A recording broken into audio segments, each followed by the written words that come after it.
I am so glad all of you are here. This is the first ever Startup Aggieland pitch competition.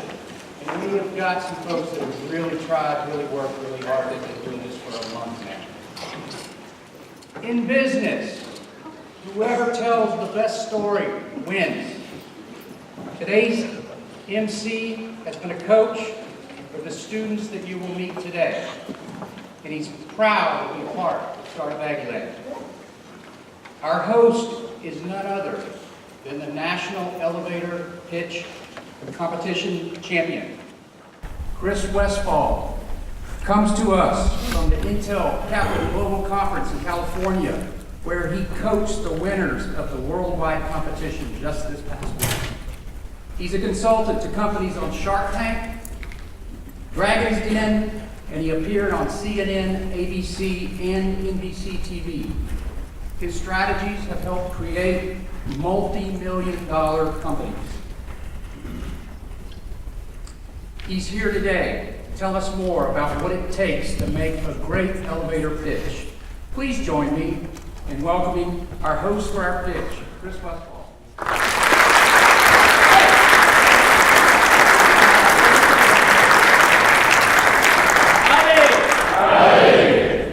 When someone comes up to you and says, hey, so tell me a little bit about yourself. What do you do? Well, what do you do? You know, the answer to that question is called an elevator pitch or an elevator speech. And you're going to hear some terrific speeches today. And I want to talk to you for just a second a little bit about what an elevator speech really means and what an elevator pitch can actually do for you. And it's actually based on a story that I learned the hard way when I went back to get my MBA. I went back to business school to create a transformation. You know, just like most of you who are students here who've come to A&M, you come here to create a change, to make yourself into someone better and wiser than the person who started out here in this journey. And that was the journey that I was on when I went back to get my MBA. And so, as part of the icebreaker to introduce everyone, they said, let's get the students to do an elevator pitch. Stand up, tell us a little bit about yourself. In fact, tell us what was your last job before you came to the MBA program. So people stood up and they would say, well, I was an accountant with Accenture. Someone else would stand up and they'd say, I was a loan officer at Wells Fargo Bank. Someone else would stand up and they would say, well, I was an engineer working in the oil fields. And then it was my turn. And I had to stand up and explain what I had been doing. So I gathered myself and I stood up and I said, I was a professional stuntman. Professional stuntman. It's a true story. I mean, these people had come to the MBA program and I had just gotten out of the clown car and let them know that I was a professional stuntman. And by the way, if you're curious, I still do all my own stunts. I wasn't always National Elevator Pitch Champion. You see, I wanted to figure out a way to go from the green room backstage to the boardroom. And I began a journey that was based on education as well as experience. And as I went into the workforce, I learned that as I changed my story, I was able to change my results. Not by creating a fiction or making up some tall tale, but by understanding how to create value and solutions for the companies that I worked for. And now, as the National Elevator Pitch Champion, I help companies and I help individuals like the folks that you'll see today to be able to tell their stories. And not just tell their stories in a way that's informational, but in a way that's compelling, in a way that's persuasive, and in a way that has influence. You see, I believe very strongly that all of you here have a story to tell. And in fact, this is something that I learned from a story that I heard that I want to share with you. And it's a story that takes place on a hot day in August. A hot day in August when the temperature was 97 degrees. It had been a long, hot, dry summer, and the conditions were just right for a forest fire.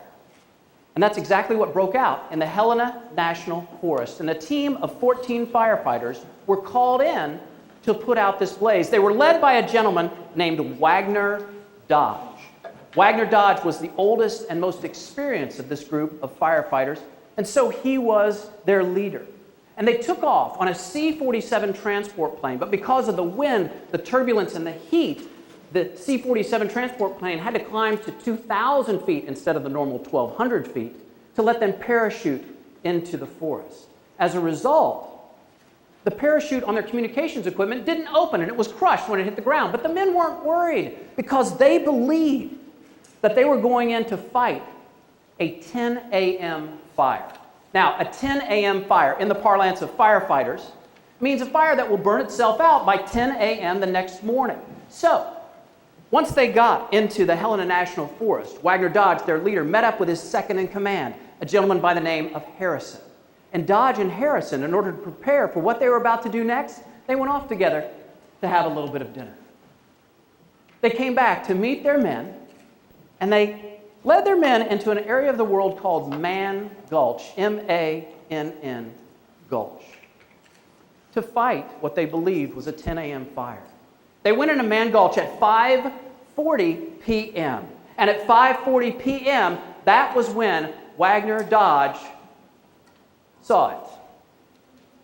Through the trees, flames, not 6 feet high, not 16 feet high, but 60 feet high, coming at the men at a rate of 200 feet per minute. The men were surrounded because the wind had shifted. They looked down and they saw that they were standing in 2.5 foot tall grass.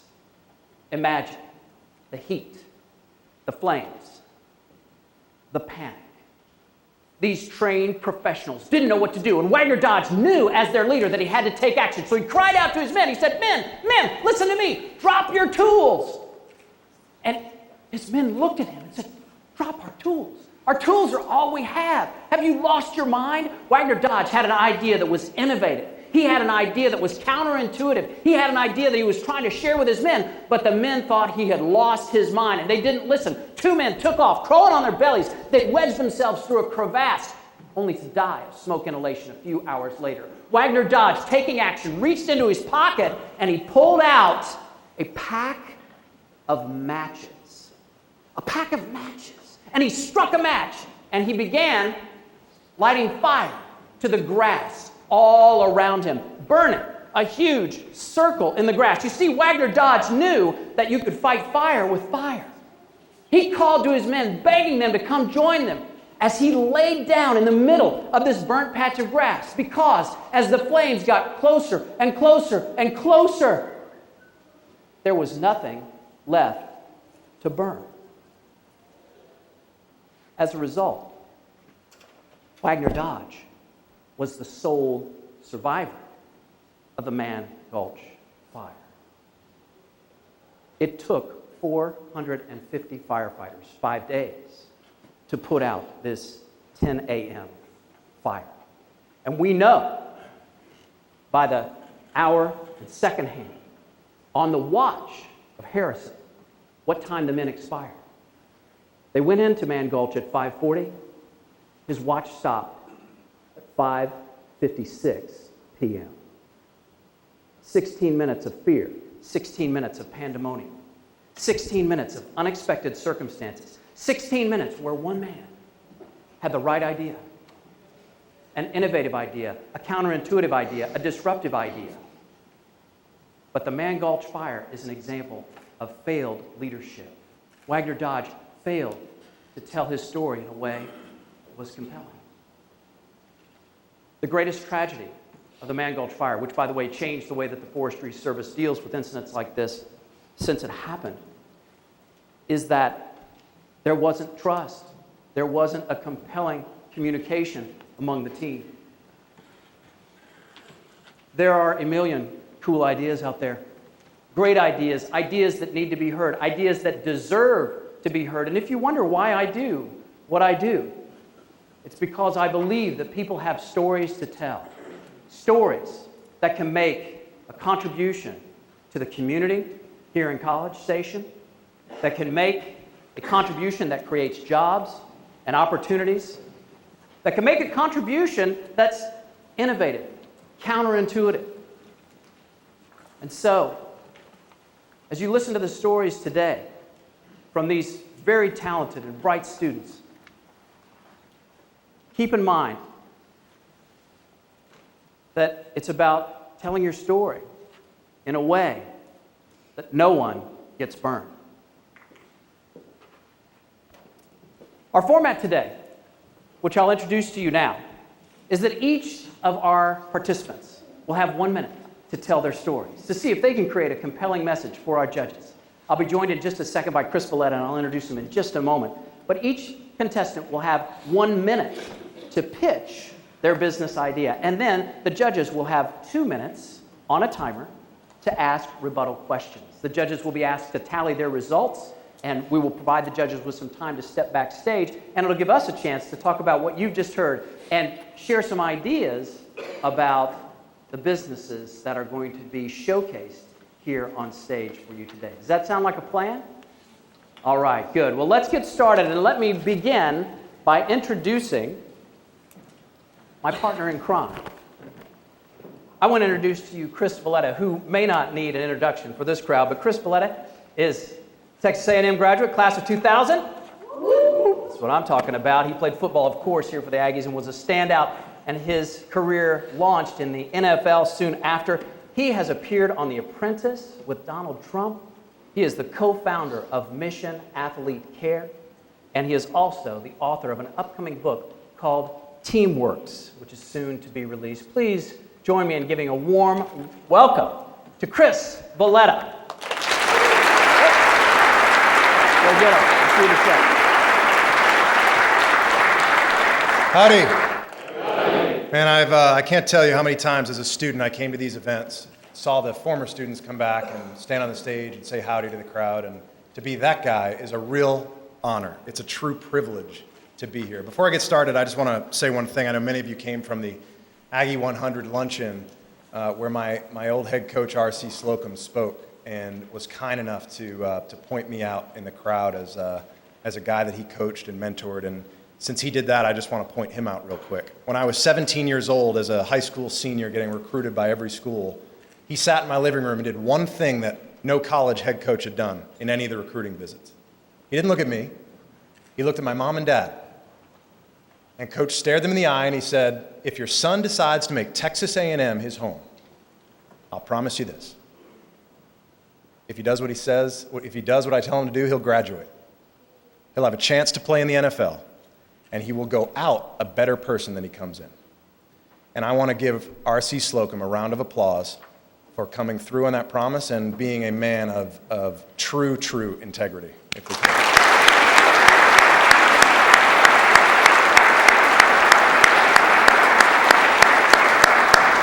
So I have spent my career building business teams. When I finished in the NFL, I became a serial entrepreneur. And I said I wanted to take a different approach. I had the idea that the same tools and strategies that build championship football teams could be plucked out of athletics, dropped into the business world, and you could use those strategies to build championship business teams. Things like hiring and recruiting practices in business based off of the recruiting principles that college athletics teams use. Things like training programs in your organization based on the NCAA's redshirting program. And I began to institute and implement these practices into my business and was fortunate to achieve some really strong success. So I've got a laundry list of principles that I could talk about, but I'm going to talk about just one. And it's the most important one. And it's a principle that I was introduced to as a 16-year-old freshman in high school in Plano, Texas. And it is the principle that to this day drives me in business, and it drives me personally in life. And the reason it drives me personally in life is because of something that affected me here at Texas A&M. I'll get to that in a second. This principle came to me through my high school football coach. I showed up. I was a new kid in town. We moved from New Hampshire. I was 17 years old, 16, 17 years old. I was 6'3", I weighed 305 pounds. And I played on the offensive line. I had all the physical tools in the world. My head football, the offensive line coach said, son, if you want to play on my offensive line, you need to be a rope holder. A what? A rope holder. Now, I want you to imagine for a second that you are hanging off the side of a cliff by a rope. 1,000 feet beneath you is a rocky bluff, and you're hanging on for dear life. At the other end of that rope is someone else hanging on. Who is that person? Who do you want that person to be? Clearly, a prerequisite would be strength, okay? Obviously. But what about perseverance? Steadfastness? What about commitment? Mountains of mental toughness. You see, strong arms without a strong mind are useless once fatigue sets in. They're useless once things become uncomfortable. In football, you're surrounded by uncomfortable moments. Your heart's pounding, it feels like it's going to burst out of your chest. You have responsibilities. You have to block this guy in front of you, or your running back's going to get crushed. There's a million football analogies we could talk about. But being a rope holder is different. You needed something more. Now, likewise, all of the courage in the world won't overcome the absence of the basic physical tool, which in our metaphor is the job of saving your life. So a rope holder is this blend of physical ability and mental tenacity, a combination of equal parts grit, gumption, guts, guns. A rope holder is somebody special. They're a cut above the rest. When he told me this, first thing I realized was I'm not one of them. So I had to grow into becoming a rope holder. And I thank God every day that I did. And I was able to enjoy a very fun and enjoyable football career. But it was at Texas A&M where the rope holder analogy took on a whole new meaning. And it took on a whole new meaning on a specific day at a specific time. November 18th, 1999, at 2:32 in the morning. That date echoes throughout this campus because it's the date that the bonfire fell, where 12 Texas A&M students were tragically killed, dozens of others were injured. I got the call that the football team had raced out to the site because they didn't have enough equipment to pull the logs off the kids. They needed help. So I raced to the site, met my teammates, and we began pulling logs off the stack, seeing things that no 19 or 20-year-old person should ever see. But there we were, with a single task at hand, and all of us had come together, ignoring that the logs were 2,000 pounds apiece, ignoring that they were cutting our arms left and right, ignoring the struggle, the fatigue, the uncomfortableness, ignoring all those things because we had one common shared goal. I would argue that a lot of people that aren't from Aggieland certainly don't understand what the true meaning of bonfire was. Because I think what made it so special wasn't the logs, wasn't the burning, wasn't the game, wasn't any of those things. It was the people that stood around it. So as I've gone into my personal and professional career, everything is about the people. Everything is about the person that I choose to be around in my business, that I choose to be around in my personal life. And I choose to be around rope holders. So it is the single most important quality any one person can ever possess. Are you a rope holder? Do you surround yourself with rope holders? That's the question. On that day, November 18th, I've never seen so many. I think about that day every single day. And as I came back to campus and saw the memorial, brought back a lot of tragic memories, but at the same time, reinforced a principle that has now sustained me to this day. So when I got the call to be involved in Startup Aggieland in this amazing event, I saw it as a call to help inspire young people to become rope holders. I absolutely am blown away with what we've seen so far. I hope you are too. I'm going to be standing in that tiny little elevator over there, and we're going to be listening to some elevator pitches. And what we're watching is truly uniquely American, something that we should celebrate, that we should encourage and motivate others to do. And I want to thank you from the bottom of my heart for the opportunity to be in front of you and speaking, and look forward, hopefully, to meeting most of you afterwards at the reception. God bless. Gig 'em Aggies. See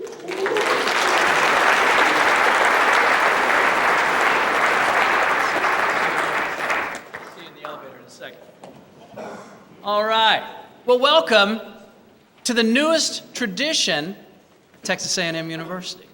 Welcome to the pitch competition. It's now my pleasure to introduce to you some of our judges today, and I'm going to go in reverse order. I want to introduce these judges to you. First up is going to be David Karstens, who received his degree from A&M in 1986.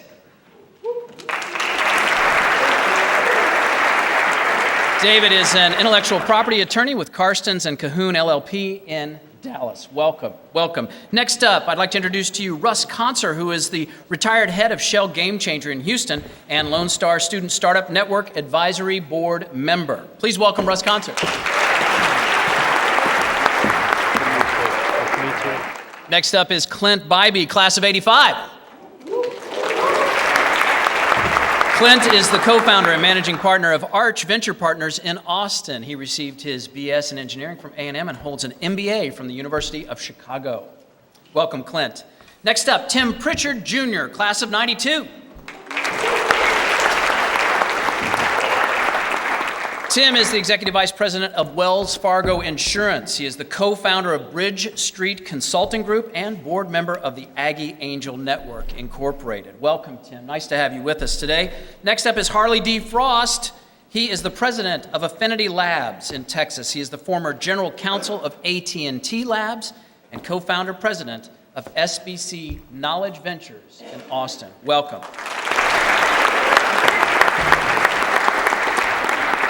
Next up, we've got John D. White, class of 1970. Mr. White is part of the Texas A&M University System Board of Regents and co-founder of Southern Funds Group, LLC in Houston. Welcome.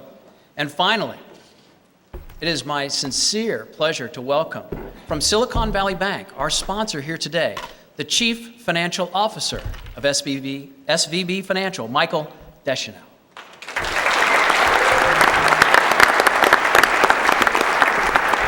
Michael is a 1989 graduate, and he is the Chief Financial Officer of the premier bank for financing new business ventures. Ventures like what we're going to hear about in just a moment from our competitors. So, thank you again to the judges for being here today. And again, just to review, we will have 1 minute for each of the companies to present their stories to you and to you, our judges. They'll be talking with Chris in the elevator, sharing their stories in a minute, and then we'll have 2 minutes for a quick question and answer session with the judges. Are you ready to get started? That's what I like to hear. Our first presenter today is Kyler Ferris. Kyler Ferris is a finance major from Montgomery, Texas, and his company name is Chutes Shorts. Kyler.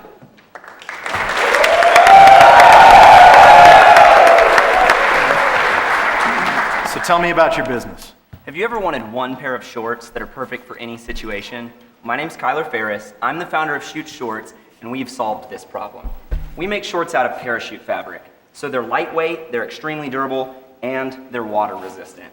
When you're wearing our shorts, a fanny pack hangs off the back, giving you all the essentials of your traditional pair of shorts, but with the added space and freedom that a fanny pack provides.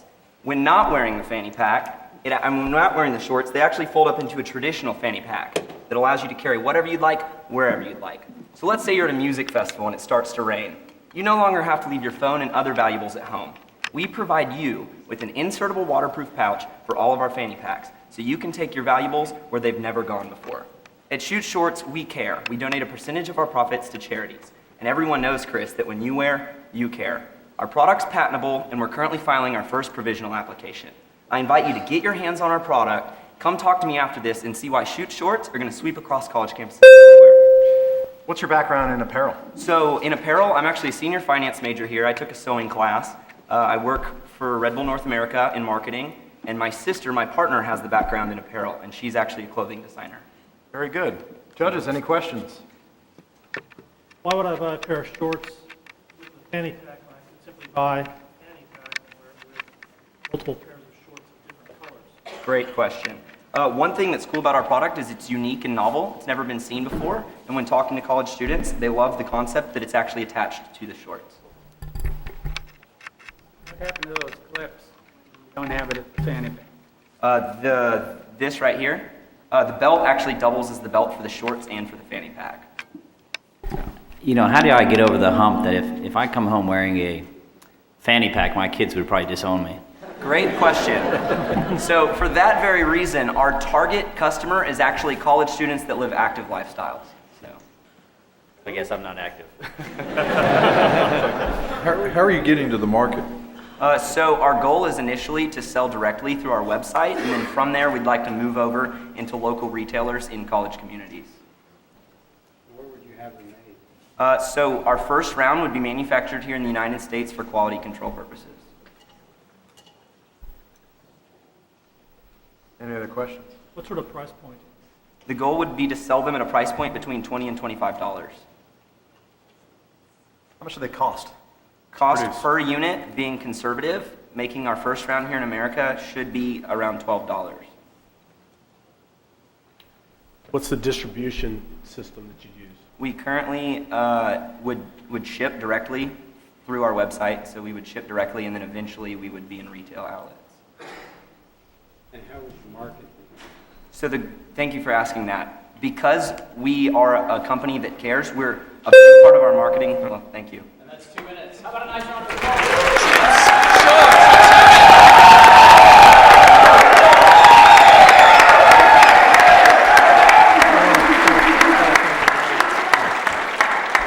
Pretty strong start, wouldn't you say? All right, judges, are you ready? I want to give you just a second to tabulate, then you're going to have a few minutes to tabulate and talk over your results once we get through everyone. But next up is Graham Leslie. He's a computer science major from Pittsburgh, Pennsylvania, and his company is called Notequill. Give him a nice, warm round of applause for Graham Leslie.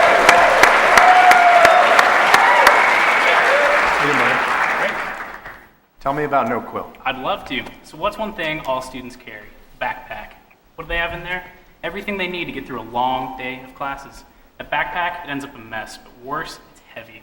I'm Graham Leslie. I'm the CEO and founder of Notequill. Let me tell you how we have challenged the messy, heavy backpack. We built a web app. In this web app, we're a 5-person team. We have a provisional patent over it. You can log in from any of your devices, even your phone on the go. You can take all your books, all your class notes as PDFs and upload them. And the greatest part is the note-taking. You can type just like you're used to on any of your devices, and in the same document you can sketch and handwrite with your finger, with a stylus, or with your mouse. We're taking all that mess out of your backpack and putting it neatly and comfortably right in the palm of your hand. You know, 40% of students take their notes digitally these days.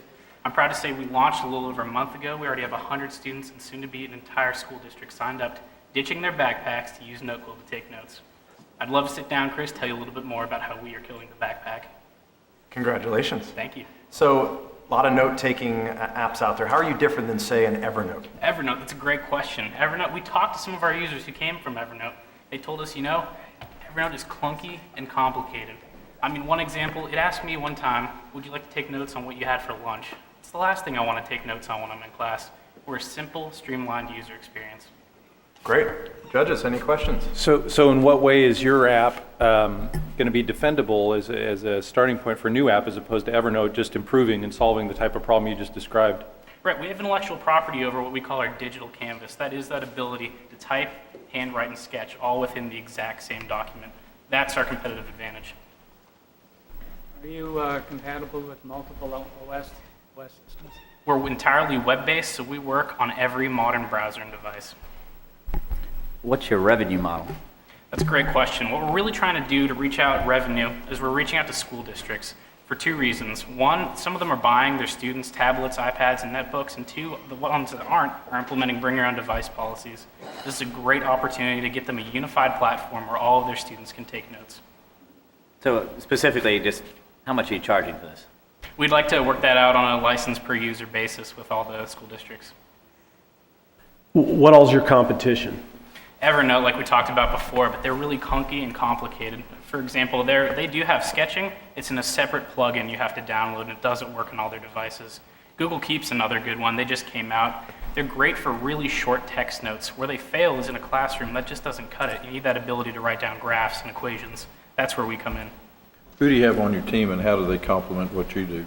I've managed the business. I do a little bit of contributions to the code base. We have a business analyst. He stays on top of social media and our outreach. We have 3 really talented programmers who are constantly refining and expanding our product. How do you imagine marketing this in a big way? Great question. Thank you very much.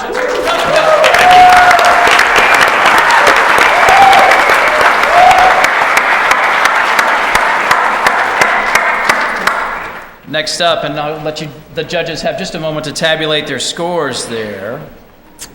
Next up, we're going to hear from a company called Coastal Media Solutions, and this company, it's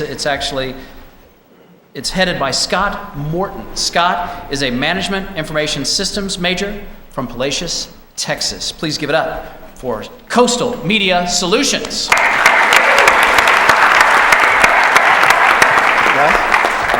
My name's Chris McDonald, and this is my partner, Scott Moore. Hey, guys.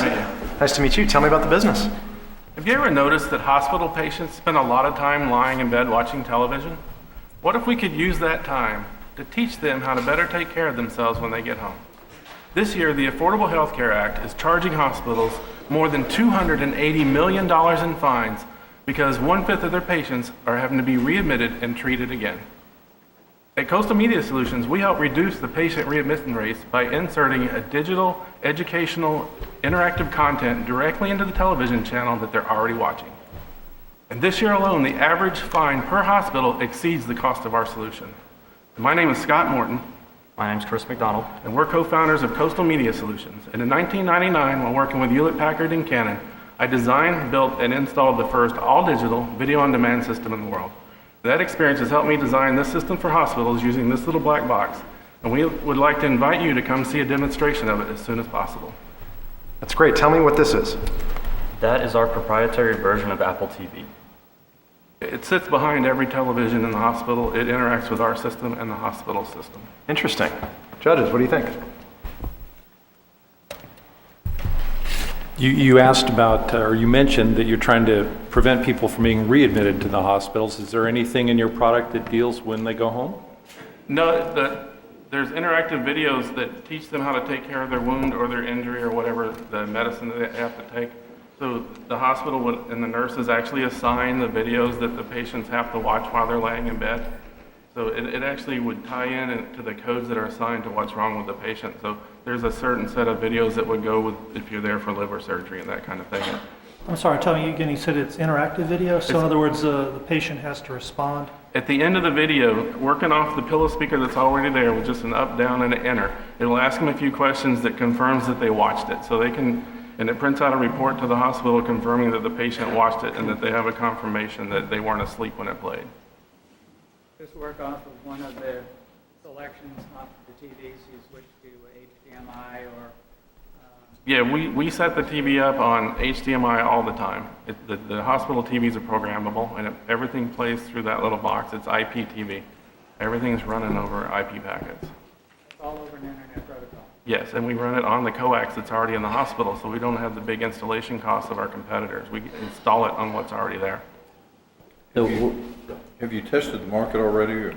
Yeah, we've been doing this for 18 months, and right now the opportunity with the fines, the Obamacare fines aren't particular to the Health Care Act itself. These fines are tied to Medicare. So even if they repeal everything, the fines aren't going away because there was $20 billion extra spent on Medicare for patient readmittance this year. So the fines are always going to be there. So where do you get your content and what's your revenue There's model? many content providers out there. We're just a platform. Thank you very much. Let's hear it.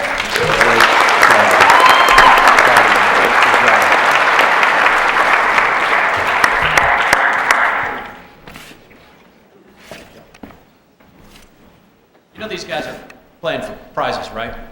You see the trophies that we have up here, and I'll be talking more about what these gentlemen are going to win once we tabulate the results, but there are some fantastic prizes waiting for them, and it's going to be very interesting to see how this competition shakes out. But let's keep going with our next competitor. Next up is Ryan Walters. Ryan Walters is a computer science major from Round Rock, Texas, and his company is called Scout Alert. Let's give him a warm welcome. Scout Alert.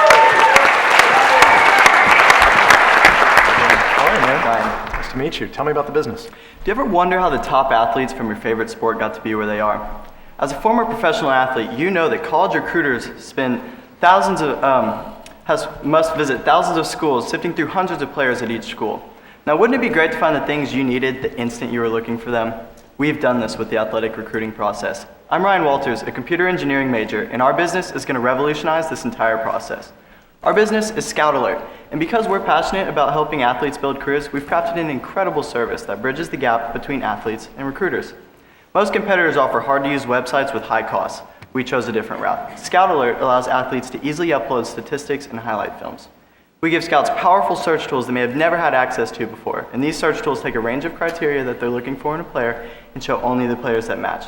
And we offer a freemium model that allows any athlete to quickly get started with features that make it advantageous to upgrade for a small monthly fee. I'm very excited about this amazing product we've built, and I'd love to invite you to try out Scout Alert firsthand. Congratulations. So college programs now spend a lot of money in recruiting. What is a tip outside of your product or others like it? What is a typical school spending on a recruiting program? So the University of Georgia last year spent almost $300,000 just in travel expenses for recruiting. Interesting. Okay, judges. Do you have competition from scouting agencies that pay for? Yes, we do have some competition, and the way that we distinguish ourselves is by offering a easier to use product at a lower price point. Easier to use for the athlete? I mean, is that your focus? Is that who you're trying to sell your product to? So we're selling. They upload their own statistics and videos, if I understand. Yes. So we make it very easy for athletes to upload statistics and highlight films, and then we also focus on making it very easy for these scouts to find these athletes. Is your market Division I type of athletes, or is it Division II? From the start, we're focusing more on some of the D2 and D3 schools, just because these are schools that don't have necessarily a large recruiting budget, and they could really benefit from our product. What was your price point? I didn't. So we have a free account for athletes, and then if they choose to upgrade, it's $7 a month. And then for scouts, we're looking between $8,000 and $10,000 a year for using our service.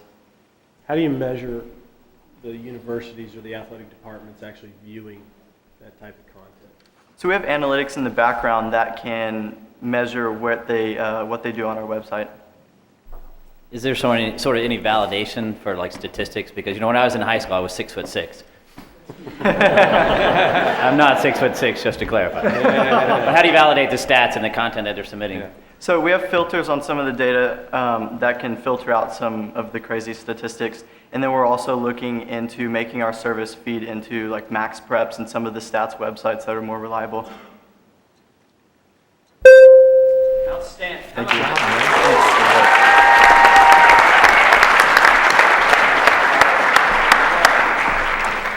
It's not easy. It's not easy to stand up there and answer those judges' questions, and we're making some great progress. I want to introduce our next competitor to you. Next up is a young gentleman by the name of Brian Lamb. He is a university studies major from Arlington, Texas, and his company is called Replenish. Let's have a nice, warm welcome.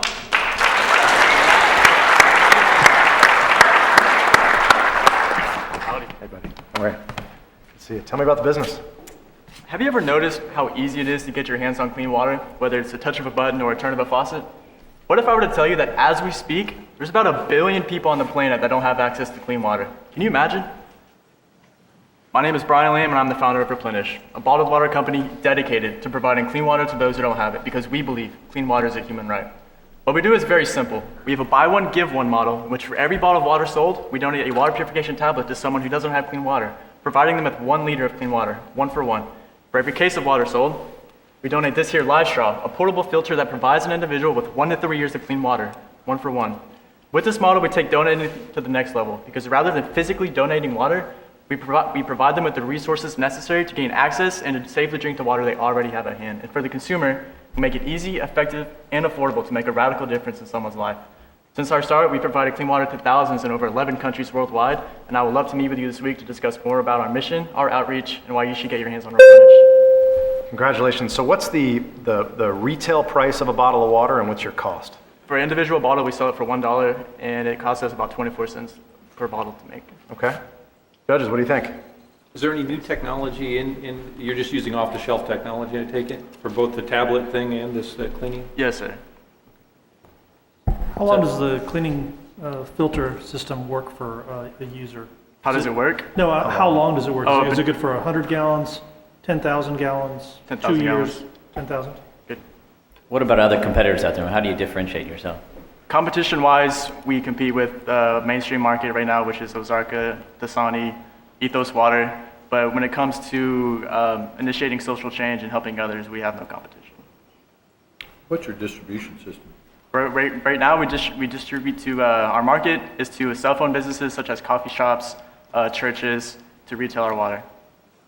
How do you distribute the products, the tablets and the water cleaning devices? Well, we'll have other nonprofits and churches come to us and say, for instance, we're going to Kenya for 3 months. Can we take some live straws and tablets? We currently have a team in Tanzania right now handing out 100 of these live straws to villagers.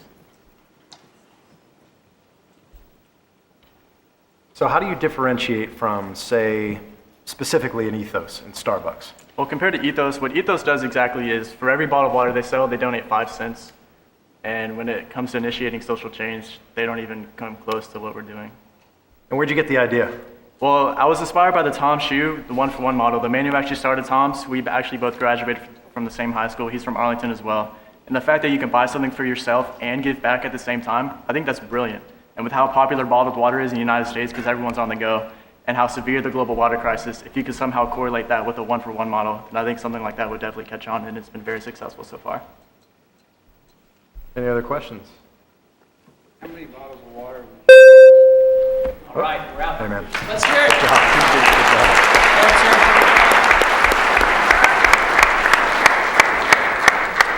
job. Good job. All right, next up.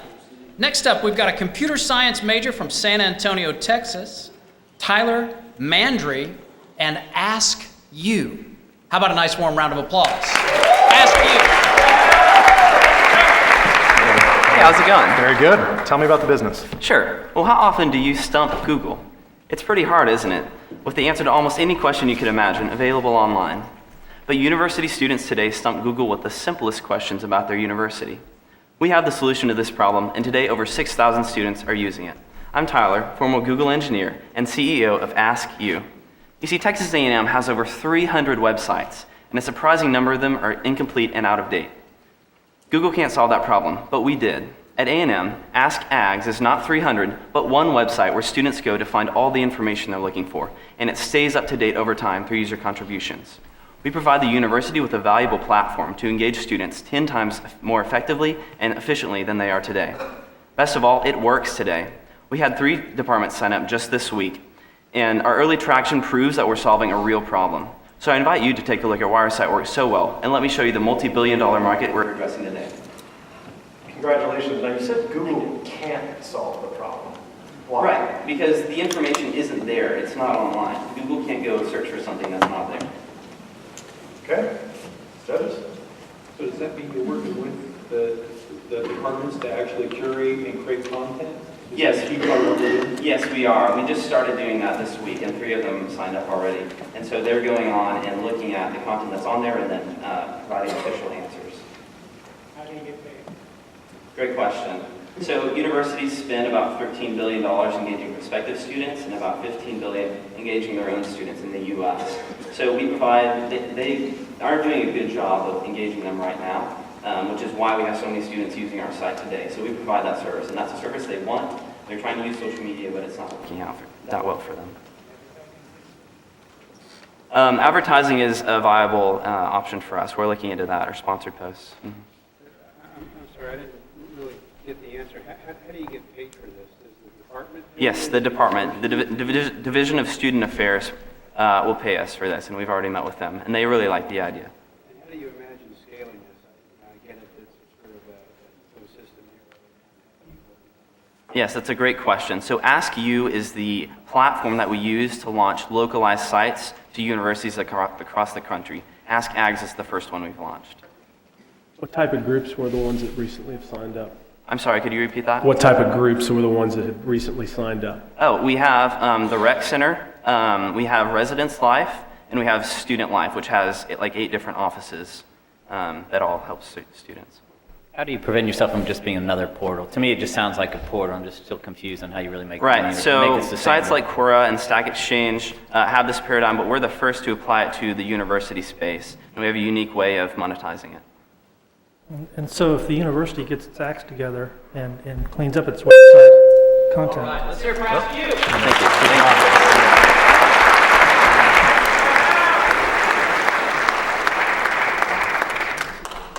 you. Terrific. All right, next up, we've got a company called Study On Board, and the founder is Chris Findeson. He is a computer science major from San Antonio, Texas. Please welcome to the stage, Study On Board.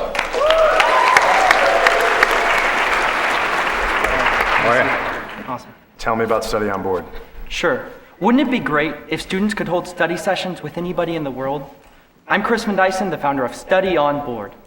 The move to online education is huge. Students do their homework, reading, and sometimes even classes all online. But peer collaboration is being left behind in study rooms and coffee shops. And for many students, remote or off campus, this can be a big problem. Study On Board is a solution with online study rooms. We make it easy to study with anybody. Students can draw diagrams, type equations, and talk over a powerful whiteboard that works on both tablets and computers. And with patent-pending features, students can now interact just as though they're in person. Unlike our competitors who focus on licensing, we are free and intended for use by every student. And we have a strong business model that scales with each additional user. I'm Chris Findeson at Study On Board. I look forward to talking to you more about how Study On Board will be the future of studying. Thank you. That's great. So now, if I understand it right, obviously it's a study tool, Yes. but is your plan to make it a broad-based study tool, or are you going to isolate in one area of academia? Thank you for asking. We're focusing initially on science, technology, engineering, and math students because they will gain the most from our free-form whiteboard environment because they handle a lot of diagrams, equations, things like that. Okay. Judges, what do you think? Can you Figure out who you should be studying with. Somebody won't be more interference than I'm sorry? How do you figure out who to study with? Right. Students are going to be studying with the people that they already know. People in their study groups, people who might be on campus when they're off, or people online who currently are in a community of students. These are people that you already know. You can now connect with them from any distance, and that's the beauty of it. Can you explain the interaction process a little bit more? I'm sorry? Can you explain the interaction process? Sure, absolutely. So I would create a study room, invite, it's currently up to 4 people to my study room, and you can actually interact live, you can talk to them, you can do an equation, you can do everything you would in a traditional study room. How large is your current market group? We are addressing there are 20 million college students in the US. There's 6 million students who do online courses, and those are going to be targeted after the initial STEM majors. How many have you reached so far? We're in early stages of beta. We're in closed beta right now. There's 60 people on the site testing it right now. Yeah, with online education, don't they already have tools to allow classmates who may never meet each other in person to collaborate? The current tools are mostly forum boards. So this allows you to send messages, but it doesn't give you that full interactive experience and that collaboration that really benefits education.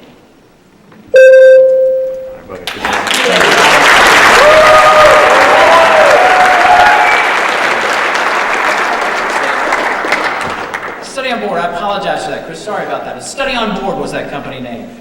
Next up, number 8. We've got 2 gentlemen that are going to be joining us.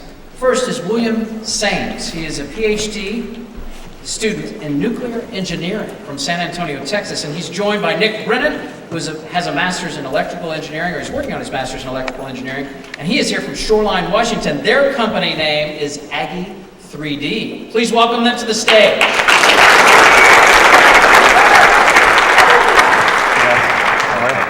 How are you? Hi. So tell me about this business. Imagine you're an oil rig worker in the Gulf of Mexico, and your drill bit breaks, but you don't have time to ship in a replacement. Now, imagine you're a classic car owner and you need a part that has been manufactured in decades. But what if you could 3D print that drill bit? What if you could 3D print that rare car part right on the spot? At Aggie 3D, we're developing 3D metal printing for everyone. I'm Will Sames, PhD candidate in nuclear engineering. And I'm Nick Brennan, electrical engineering master's student. Today, 3D metal printers cost more than $500,000 and are huge machines that require an industrial facility to operate. At Aggie 3D, we are developing a tabletop 3D metal printer for home or business use, which we can build for far less than that. We've already tested our proof of concept system, we're currently building our alpha prototype, and we're launching our beta model in less than a year.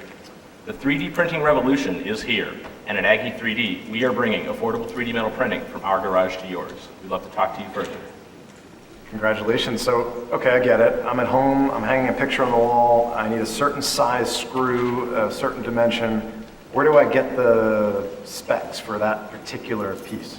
So there's a website out there called Thingiverse, and you could download anything you can imagine off that website and some things you can't imagine. Even screw specifications. There is a lack of some industrial parts on there, but yeah. That's great. Judges. What about the metals you're able to do? That matters a lot. What metals? Right, so we're working on a couple candidate materials right now that we think have high probability of success for our machine, and part of our long-term strategy is material development. Some of the long-term materials we're going to be interested in looking at are Inconel and Ti-64 and other things. What about the issue of heat? Even a plastic printer has a certain amount of heat. Well, so the current generation of plastic printers do melt the plastics. So we're using some modular, low-cost components that we can actually develop enough energy to actually melt our metal. So we've tested our proof of concept system and actually have fused metal that we've generated from our system. So we can do it.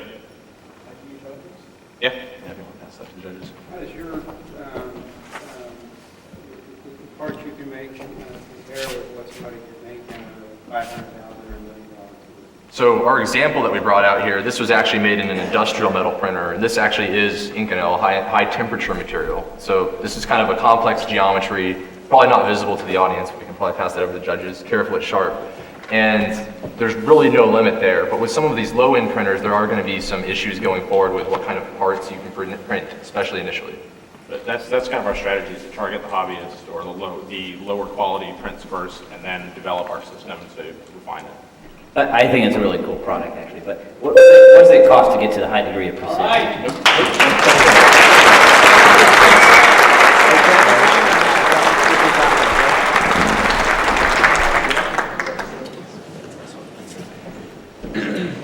All right. Well, those are our 8 competitors for the Startup Aggieland pitch competition. And now I'd like to excuse the judges so that they can leave the stage and have an opportunity to deliberate and talk about the pitches that they've just heard, discuss the businesses, and they will formulate, tabulate their results, and when they come back, we'll introduce our winners. So judges, if you'd be so kind as whenever you're ready to leave the stage. And what I'd like to do with Chris is open it up for a quick discussion about some of the things that we've heard today. And so if I can go back on this mic. I'm watching. Yeah, there we go. There we go. So, well, that was pretty cool, right? Yeah, wasn't it cool? So, what did you like about what you heard? I mean, what stood out for you? Let me get my sheet. What stood out? I mean, I think for me, it was, we've been working with these players, these contestants for a few days. You in the case for a few weeks. The growth that these guys have had, I mean, the performance, I think, has been exponential. And I just, there's a confidence level, there's a passion in each product pitch, which really came across. Some more than others, I think. But you know, that last one, to me, you know, we all hear about 3D printing, but we haven't heard the application that's been done with metals before. It's really interesting, the possibilities. I'm a classic car guy. So the idea that I can go whip up a part that I need for an engine is pretty cool. Right. They're hard to get. So, you know, I think it's interesting.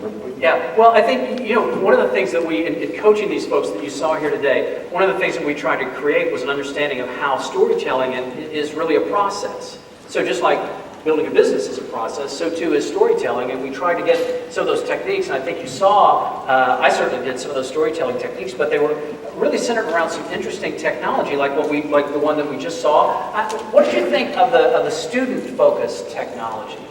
Like the Notequill. Like Notequill, and the other one, Study on Board.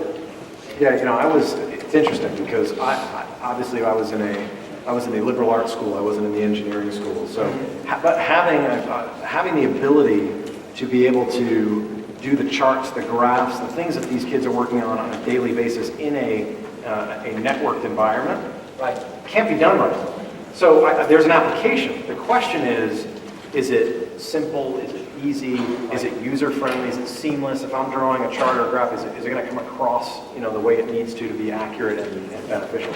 You know, I think a lot of that is, you know, obviously going to be ironed out in the beta test. Well, and I think these study tools that we're hearing about here today are very innovative in a number of ways because, you know, when you think of, say, a traditional college sophomore, you think of someone who's 19 years old, they live in a dorm, but what about a college sophomore that's a 37-year-old mother of two that's living in Friendswood?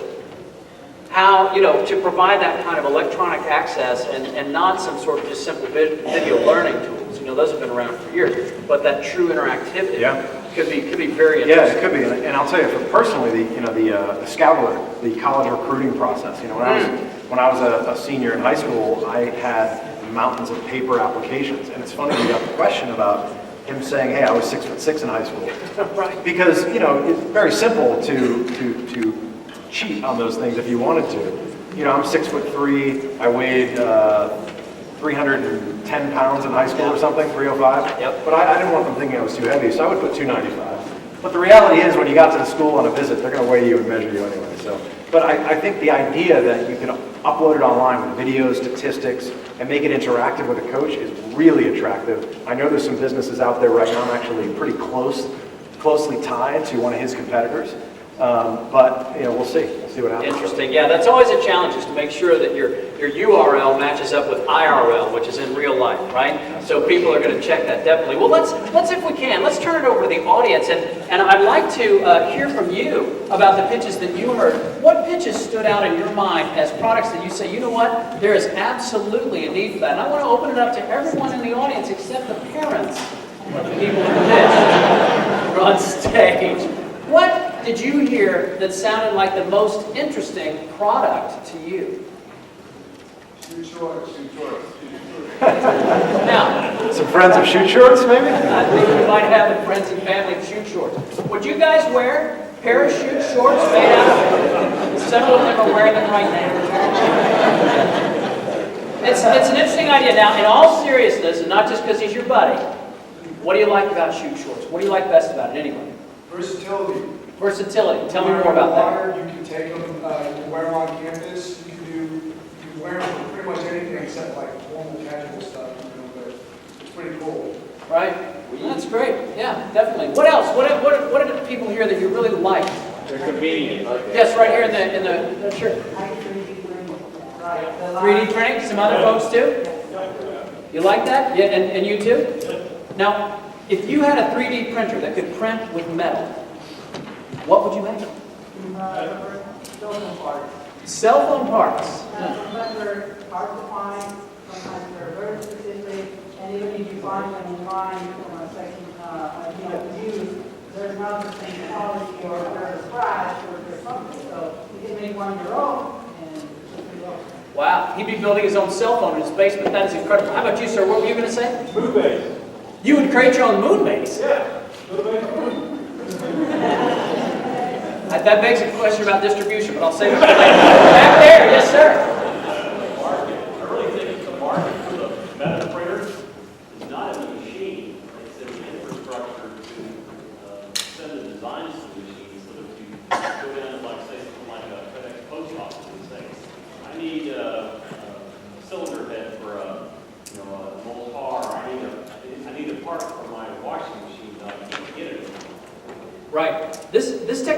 very disruptive. I mean, imagine what it would mean to an auto parts store. Yes, our parts To warehouses, all kinds of other stuff, repair shops, all kinds. But did you believe in the technology, or is there an element of Star Trek to it? No, I'm totally sold that you guys, those guys. Is that just because you love Star Trek, sir? Be honest. I'm just kidding. But I'm saying that part of the pitch is the fact that you've got two qualified guys that are talking about it. These guys aren't food science majors. They've got the background to support it. Yeah, the science seems to be there, and that's what's so intriguing. And I'll be curious to hear what the judges decide as they talk about this year, because the classic idea is bet on the jockey, not the horse, when it comes to looking at the technology. But I think they might have both. It's an interesting question. What's more important? The idea or the ideas and brains behind the idea? To that point. We have nuclear engineers and physicists up here with the metal 3D printer. What do you think? What's more important? You got to have brains and idea. Yeah, you do. Yeah, you do. It's about the who and the what, right? And then you ultimately go from the who and the what to some folks that are kind of focused on why. What did you think about the water solution? What about Replenish? That idea of providing straws and providing access to clean water. Okay, nobody's thirsty here today. Yes, sir? I've had the water, sir. I think it's very hot.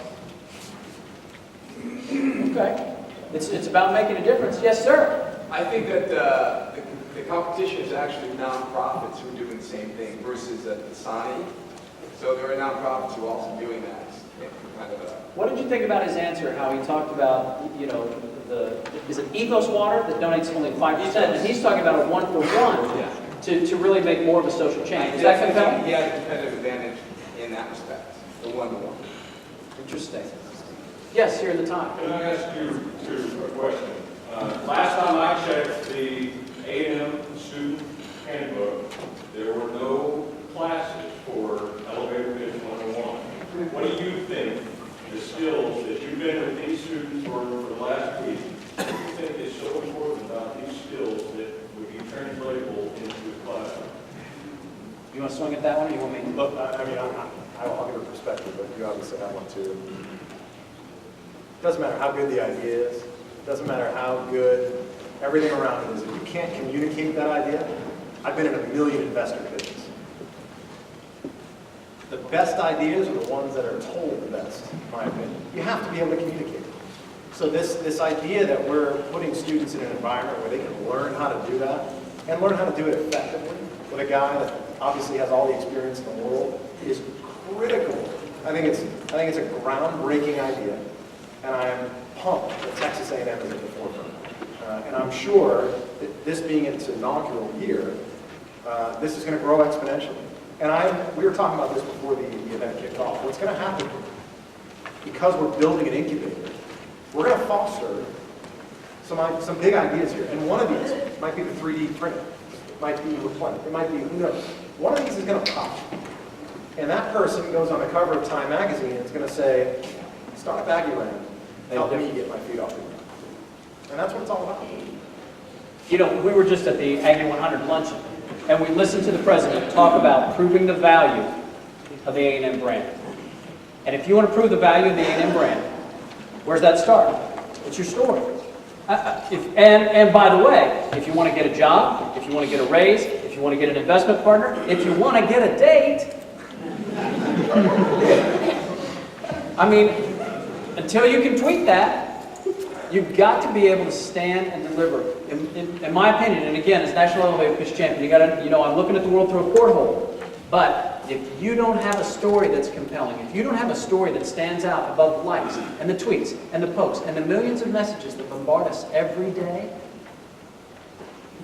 what do you have? And what we worked on, and a big part of our focus here, and to get back to your question of how does this apply from a curriculum aspect, is helping these students to understand that it's not about pitch. It's not about, let me pitch you or something, or let me turn into someone other than who I am. It's about being yourself. It's about being authentic and understanding that the new elevator pitch is a conversation. Because there's not a business in the world that you can convey all the bits and bytes. You know that. But what can you do in 1 minute, 2 minutes? Create a conversation where someone says, tell me more. And that's really what the objective has been. And I think that we'll see that the folks who are most successful were the ones who enticed the judges to say, tell me more. And what you're seeing today, it's very true what Chris has just said. Who knows? Who knows where these businesses are going to go? But I can't predict the future, but I can tell you where these businesses start. It starts with a story. Does that answer your question? Thank you for that. That's a great question. Yes, sir? So are we saying that despite all social media, despite all these spreadsheets, right, it comes to that eyeball contact at some point? What would you say, my friend? Oh, you want me to swing at it? I would say yes. I want these students to understand. Well, sure. But you know what? But really, an elevator pitch is an element of creating that brand, just like what the president talked about. And you have to make sure that it's consistent, and you have to make sure that you're smart about the business that you use. There's a time for Twitter, right? There's a time, and you have to understand how to create that tell me more, whether it's social media or a social setting. We're hiring a new operations manager for my business right now. 2 weeks ago, applicant sends in an application and it comes to my desk and I look at it and I'm thinking, oh smokes, overqualified was an understatement. Get him in. He comes in,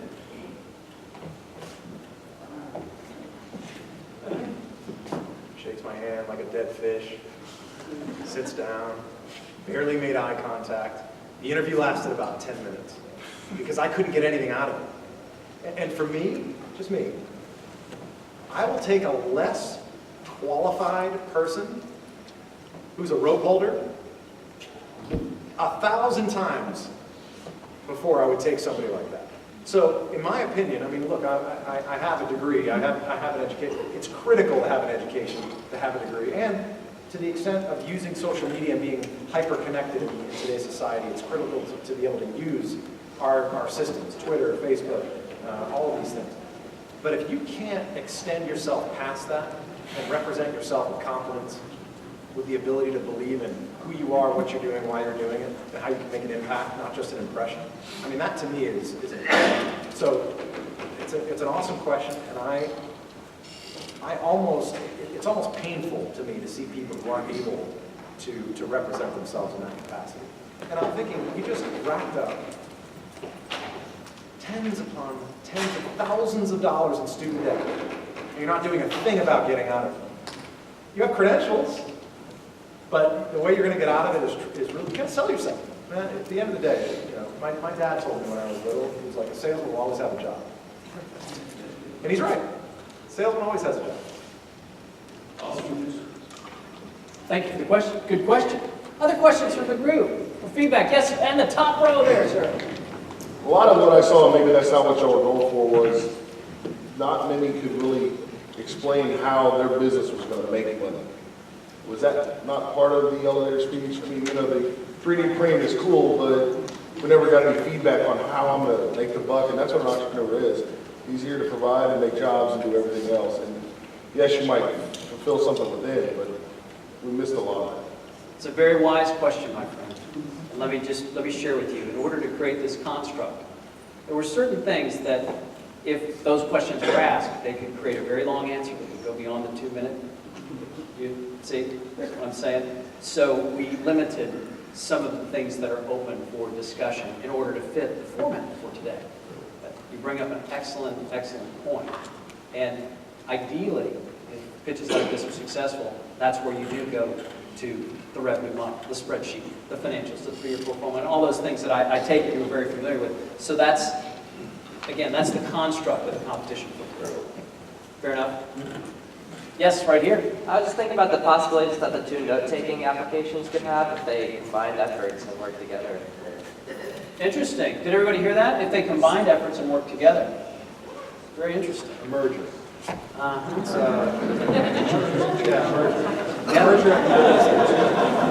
Very clever. I live in New York City. We call them murders and accusations.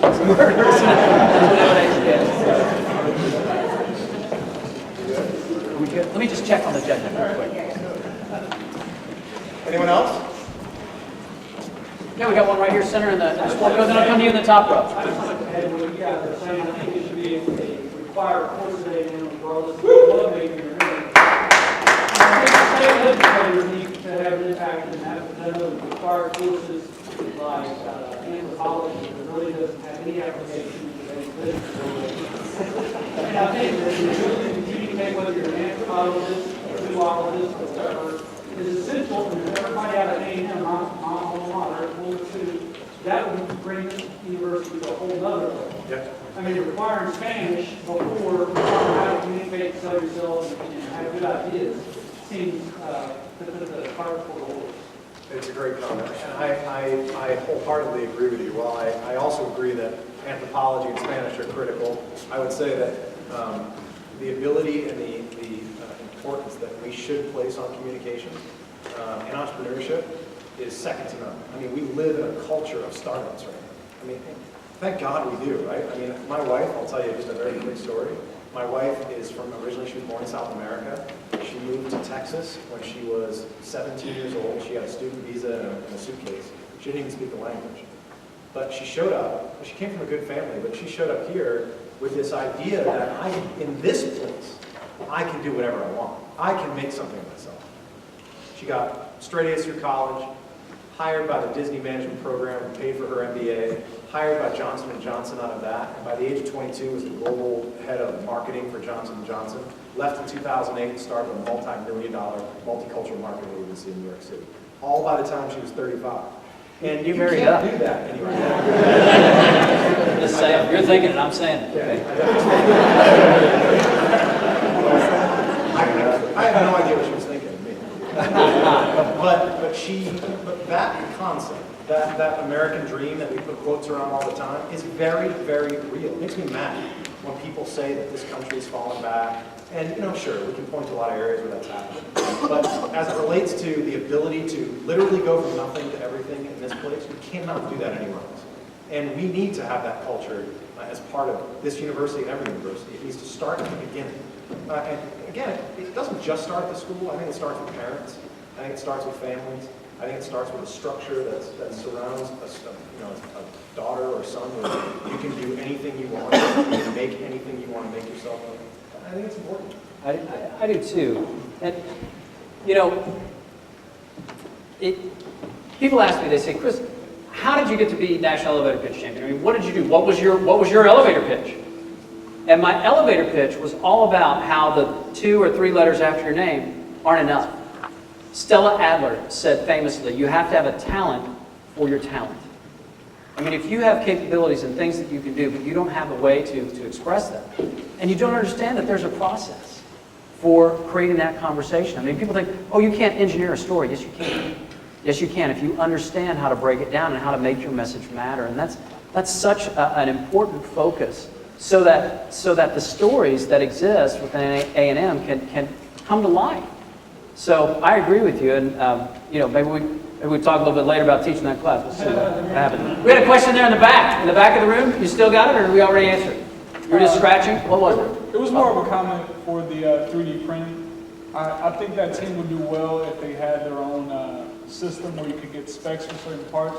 So I think if you build your company on like the ecosystem of another company, if they fall by the wayside, then you're left thinking, how are people going to find an application with the product that I've produced? So they may want to get into some content creation on their own, maybe working in conjunction with the other websites, and have some other things that they can do with their product. Well, what's funny is you bring up a good point because it's a great idea. And I would say as an entrepreneur, the one challenge we're always faced with is you have a single matchstick and you're trying to boil the ocean, right? So you obviously can't do that.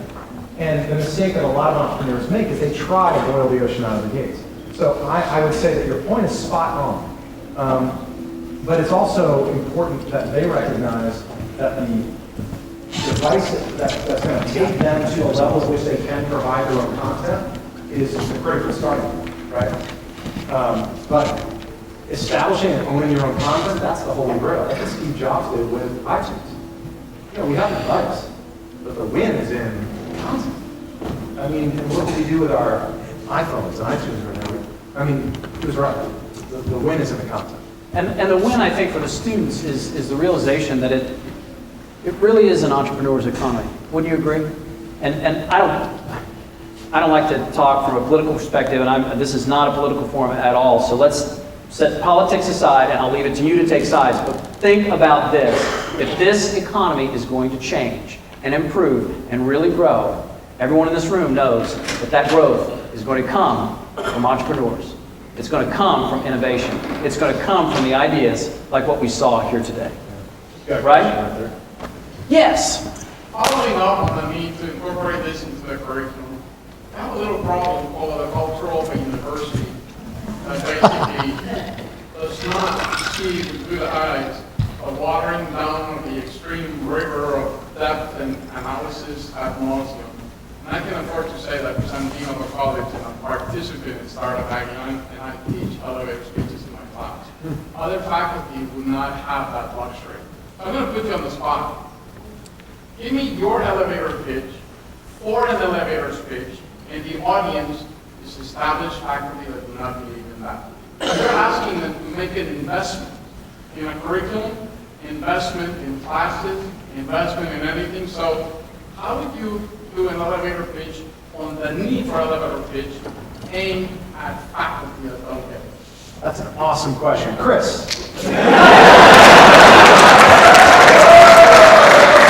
Come on, buddy. Get in the elevator. Have you ever noticed how, if you brought a teacher, a faculty member, from 1913 to 2013, they would be perfectly at home in the classroom. But imagine doing that same thing with a police officer. He would be completely confused by the tools necessary to do his job. In academia, we've got to move forward from this idea of the sage on the stage. We have to move forward and provide our students with the kind of real tools that they need to make a difference and to prove the value of the A&M degree. We can't continue adopting principles that have been in place since before Lincoln grew a beard. We've got to move forward, and we've got to help students across all majors to be able to deliver a message that can create new opportunities for them and continue to prove the value of the A&M degree. Massive open online courses are everywhere. And if you've seen the headlines and seen the cover story on Forbes magazine talking about how video curriculum is expanding in new and more meaningful ways. In fact, we've even seen a couple of companies that have new technology to enable this. New competitors, new opportunities are all around us. What's the difference with the A&M degree? It all starts with your story. My name's Chris Westfall, and that is an elevator. Well,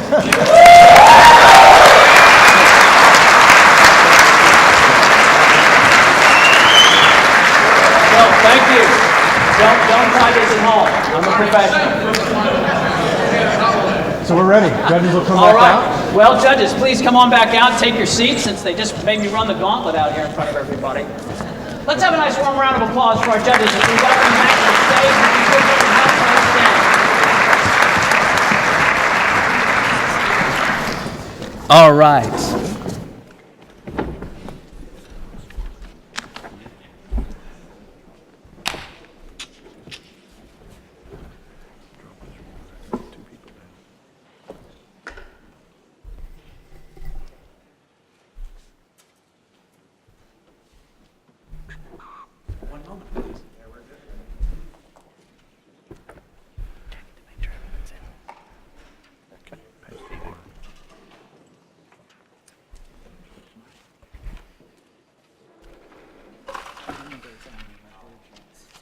All right. You got it? Are we all set? I've got it. So. Uh-huh. Mm-hmm. Mm-hmm. Mm-hmm. Right? All right, cover me, I'm going in. 1 second. Okay. All right. Very good. You guys want to hang up here with me in case I... All right. English is my 9th language, so I'm going to try my best. Here we go. We're going to announce the winners in reverse order, and in order to do that, I would like to welcome all of our pitchers back onto the stage. Can we get the folks to come on out and take a bow?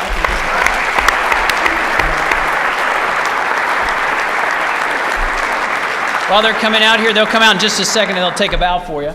But while we're doing that, let me tell you that our first prize today, our grand prize, which is sponsored by Silicon Valley Bank, is a trip to California for networking to explore the possibilities with the ideas that you've heard today. And we're also going to be giving away some cash awards. So, are we about ready?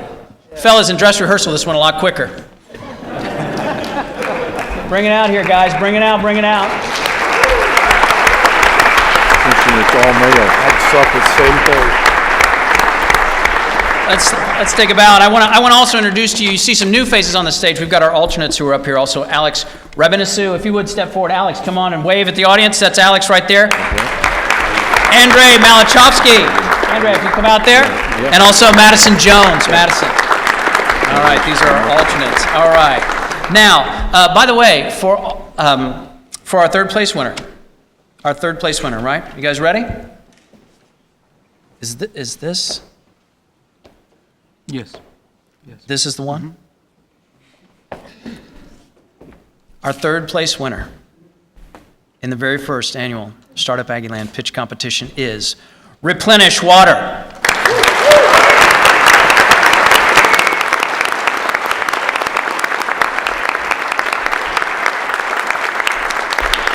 All right, congratulations. Next up, in second place, and the winner of $500. Please give it up for Chutes Shorts.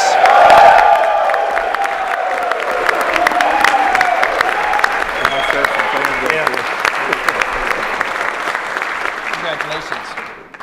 And now, so this is our first place winner just before we get to the grand prize. First place winner before the grand prize. Please put your hands together for Notequill.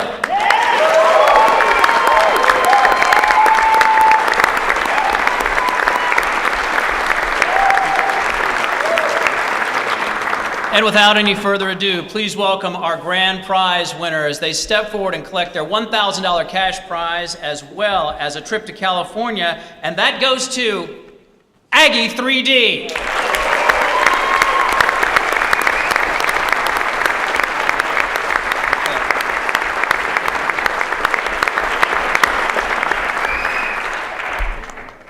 Congratulations. And at this time, I would like to invite all of the folks who participated in Startup Aggieland to please come on out onto the stage here in front of the stage, if you would. Please come on out and be recognized for your efforts. Downstairs, it was downstairs in the Zone Club where we had some presentations going on, and maybe you had a chance to see them after the Aggie 100 luncheon. And I want to recognize the winner in the Zone Club. This is from our other participants, and that award goes to ZapEatRepeat. ZapEatRepeat. Come on up on stage and collect your award. No need to go single file, folks. If we could come in a clump here, yeah, stand up there. Yep, there you go.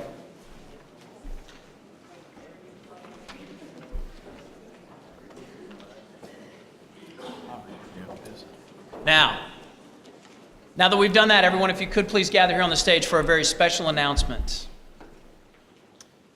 Today's event wouldn't have been possible without the involvement of one person who made today happen. And on behalf of Startup Aggieland, it is my pleasure to introduce to you the Bulldog Brinkman Award for Shelly Brinkman. Put your hands together for her.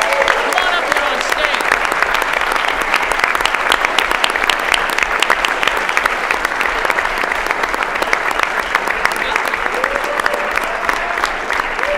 Shelly Brinkman, everybody.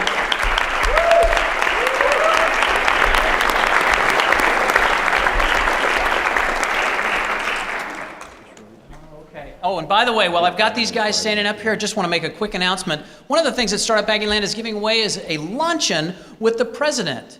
And it's going to take place here at school, and there are going to be 12 lucky winners. It's these guys right here on the stage. Take a bow, guys, and give them a round of applause. They're going to have lunch with the president. very much, and if everyone would please take your seats. Take your seats if you would, and thank you to everyone who pitched today and who participated. And I'll just have a few closing remarks. I want to thank our judges again personally for your participation and your willingness to listen to these pitches and to help us to create a new tradition. You know, we've talked about the importance of how your message makes a difference to the value of the A&M degree. And for those of you who are here watching this pitch competition, and you're thinking about the stories that you have to tell, or maybe you're thinking about how you might be able to help people bring their stories to life, I want to encourage you to find out more about how you can participate in Startup Aggieland.